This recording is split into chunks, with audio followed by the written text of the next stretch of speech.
दर्शकों नमस्कार। मेरा नाम है मनीष कुमार सिंह और आप देख रहे हैं 4 पीएम महाराष्ट्र और आपका बहुत बहुत स्वागत करता हूं। दर्शकों, क्या महाराष्ट्र के डेप्यूटी सीएम अजीत पवार महायुति से अलग होकर लड़ेंगे बीएमसी चुनाव? ये सवाल इसीलिए खड़े हो रहे हैं क्योंकि हाल ही में महाराष्ट्र के डेप्यूटी सीएम अजीत पवार ने एक बड़ा बयान दिया है जिसने महायुति के भीतर सियासी खलबली मचा दी है। उन्होंने क्या बयान दिया है वो भी बताऊंगा और ये सवाल क्यों खड़े हो रहे हैं ये जानना बेहद जरूरी हो जाता है क्योंकि महायुति के भीतर बहुत कुछ ऐसा चल रहा है कि कभी भी कोई भी बड़ी खबर आ सकती है। बीएमसी चुनाव को लेकर के महाराष्ट्र में सियासी हलचल क्यों तेज हो गई है?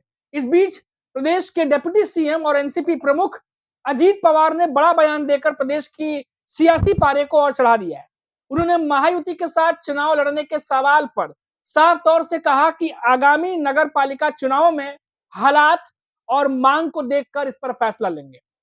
आमतौर पर महायुति के नेता जब भी साथ लड़ेंगे या नहीं लड़ेंगे, इस पर सीधा एक सिंपल से सवाल पे कॉमन सा जवाब होता है कि महायुति एक है और हम सब मिलकर लड़ेंगे। लेकिन इस बार अजीत पवार के बयान में फर्क आ गया है।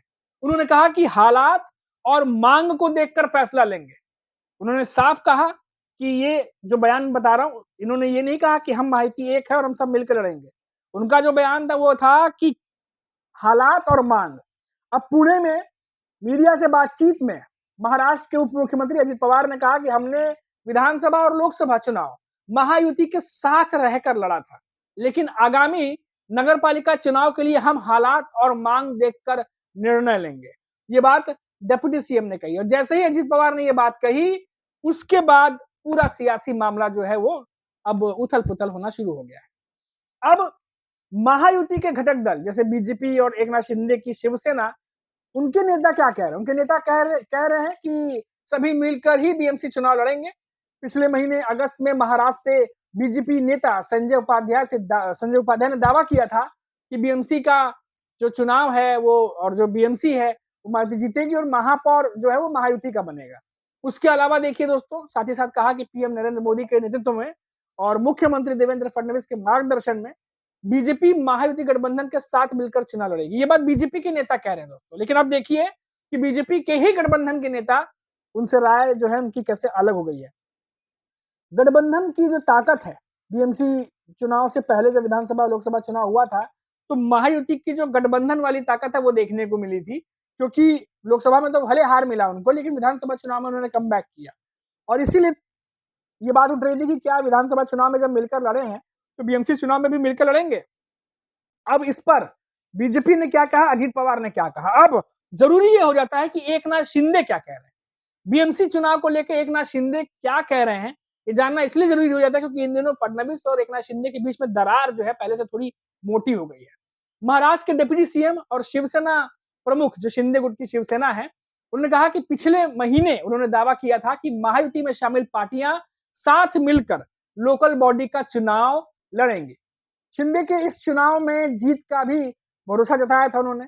बहरहाल बीएमसी चुनाव को लेकर अभी तारीखों का ऐलान नहीं किया गया है, लेकिन इस पर न सिर्फ मुंबई बल्कि देश की नजरें भी टिकी हुई हैं।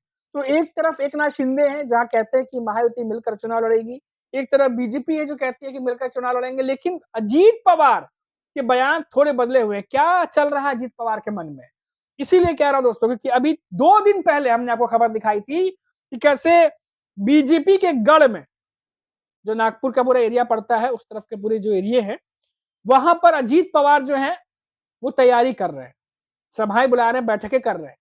उनसे पूछा गया कि क्या बीजेपी के गढ़ में घुसने की तैयारी है, ऐसा कुछ सवाल पूछा गया था। इस पर अजीत पवार ने कहा कि कुछ एरिया ऐसे हैं जो किसी का गढ़ नहीं है, कुछ पार्टियां जीत कर जरूर आती हैं लेकिन वो सबका सब जा सकते हैं वहां, सब चुनाव लड़ सकते हैं। तो उनके इस बयान से अंदाजा लगाया गया कि जो क्षेत्र बीजेपी का गढ़ कहे जाते हैं या एकनाथ शिंदे के गढ़ कहे जाते हैं, क्या अजीत पवार अब वहां पर सभाएं या वहां बैठकें कर रहे हैं, तो क्या आने वाले समय में अजीत पवार की नजर उन सीटों पर भी है? क्यों अजीत पवार कह रहे हैं कि समय और डिमांड देख करके फैसला लिया जाएगा? क्या अजीत पवार को इस बात का अंदाजा है कि जैसे लोकसभा चुनाव में, विधानसभा चुनाव में सबसे सीटें उन्हें दी गई कम, ऐसा ही कुछ इस बार भी हो सकता है? और अगर ऐसा होता है तो क्या अजीत पवार अकेले अपने दम पर जितनी सीटें पर वो लड़ना चाहते हैं उतनी सीटों पर लड़ेंगे? क्या ये बात अजीत पवार इनडायरेक्टली कहना चाह रहे हैं? और ये सवाल इसलिए भी उठ रहा है क्योंकि इसकी भनक शायद बीजेपी को लग गई है। आपको याद होगा दोस्तों, देवेंद्र फडणवीस ने 1 महीने पहले करीब प्रेस कॉन्फ्रेंस की थी, जब उनसे पूछा गया था, उनसे भी डायरेक्ट पूछा गया था कि क्या महायुति सरकार मिलकर चुनाव लड़ने वाली है? तो देवेंद्र फडणवीस का बयान था कि हम एक ही हैं, लेकिन हो सकता है कि कुछ सीटों पर फ्रेंडली फाइट हो जाए। एकनाथ शिंदे इस बात से इनकार नहीं करते। उनकी भी शिवसेना में तैयारियां, जो शिंदे गुट की शिवसेना, उसमें तैयारियां चल रही हैं। अब महायुति के भीतर जो विधानसभा चुनाव के बाद से जो परिवर्तन आए हैं, जिसमें अंदर की प्रतिस्पर्धा को, अंदर की प्रतियोगिता को बहुत ज्यादा बढ़ा दिया है।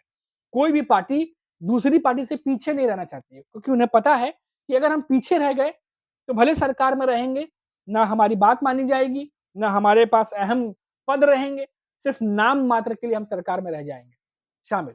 तो ये बात जो है वो एकनाथ शिंदे की शिवसेना, अजित पवार की एनसीपी समझ रही है, और शायद यही वजह है कि एकनाथ शिंदे भी अपने गढ़ में सहयोगी दलों को आने से रोक तो नहीं पा रहे, लेकिन उनके दाव पेच की काट जो है वो एकनाथ शिंदे जो ढूंढने में लग गए। जैसा कि हमने बताया था आपको गणेश नाइक के बारे में, जो थाने में आजकल काफी ज्यादा, थाने और नई मुंबई के एरिया में चहल पहल उन्होंने मचाई हुई है।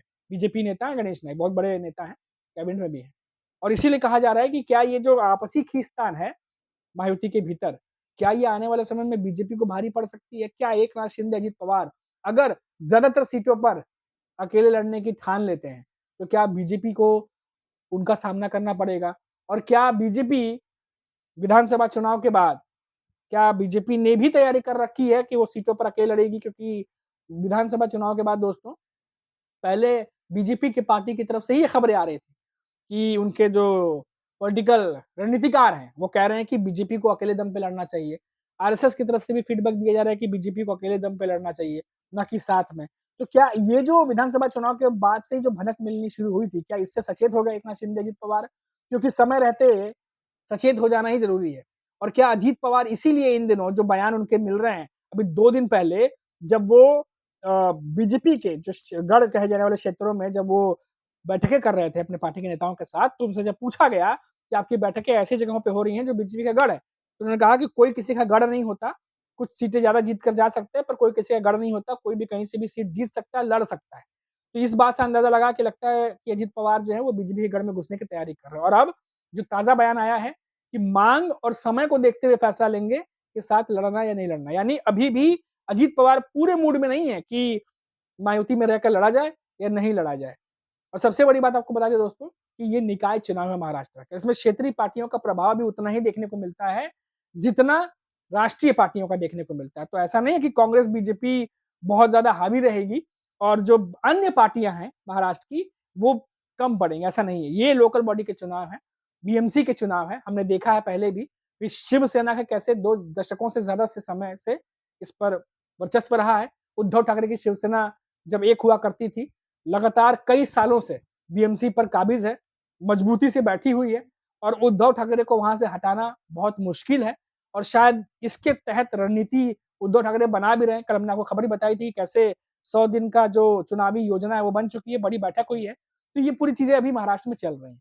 लेकिन जो ताजा खबर थी वो हमने आप तक पहुंचा दी। हमारी नजर लगातार महाराष्ट्र की खबरों पर बनी रहेगी। अभी के लिए इतना ही। आप देखते रहिए 4 PM महाराष्ट्र। नमस्कार।